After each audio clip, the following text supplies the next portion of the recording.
Hey folks, happy Saturday! As always, I'm here to talk about an episode of an animated superhero television series, and today I am talking about an episode of Batman the Animated Series titled Almost Got Him. I will be completely spoiling this episode, so if you want to rewatch the episode, or watch it for the first time, then I encourage you to do so before I summarize the events of the episode.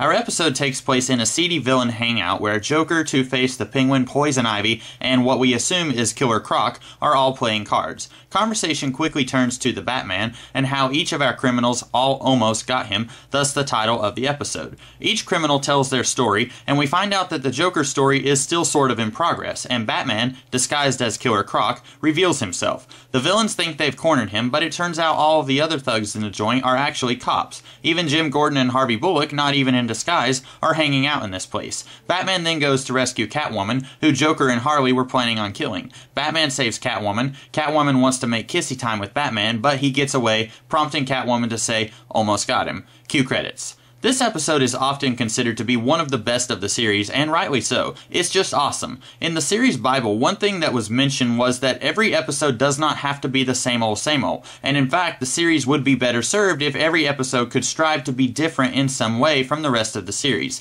They gave some potential examples of episodes they'd like to do that would differ enough from the air quotes formula, and quite often I mourn that they didn't get to do very many of these episodes, like the one with the Gentleman Ghost, or the one where Batman is trapped in a prison, or the one where Robin has to save Batman's life. But this episode is a fine example of this series going for something out of the ordinary and hitting it out of the park as a result. Batman is such a well-known, iconic figure of pop culture that you don't have to do every episode completely focused on him. It's okay to take the spotlight off of Batman and show what's going on with some of the other denizens of Gotham, while still showing that, even when he's not the main character of the episode, Batman's presence in his city still has an impact on the lives of others. One thing this episode accomplishes remarkably well is that it shows how each of these characters differ from each other. One of my pet peeves about the live-action Adam West series was that beyond their goofy gimmicks, all of the villains basically acted the same. They were all the same brand of zany, wild goofiness, and if you remove the Riddler's compulsion to ask riddles and Penguin's weird obsession with birds and umbrellas, you couldn't really tell any of them apart, and this episode certainly doesn't skimp on utilizing the gimmicks. Poison Ivy has poison gas inside pumpkins, Two-Face's death trap deals with a coin,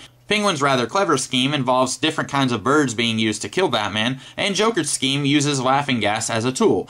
But if you remove those gimmicks, unlike in the Adam West series, I feel like these characters still feel different from each other. They're not all the same brand of villain. Two-Face is a split personality, and that is obvious from dialogue, but also from little visual cues, like when he is drinking half and half milk. The Joker is obviously insane and untrustworthy, even among a group of villains, as he begins the card game telling everyone that he wants a clean game, and almost immediately you see him cheating. You don't have to have a prior knowledge of the Penguin to pretty easily see that he is suave and considerably more highbrow than his contemporaries in this episode. I don't talk very often about getting character right, but this episode does it pretty flawlessly while also able to shove in 4 short stories to boot. To be honest, there isn't a whole heck of a lot else to say about this episode, since there really isn't a single story to talk about and dissect. That's not a complaint, just a statement. It's neat to see the origin of the giant penny in this episode, although in the commentary of the episode, Bruce Timm did raise a valid point. Just how in the heck did Batman get the penny into the cave? But I've always wondered that about the giant dinosaur as well.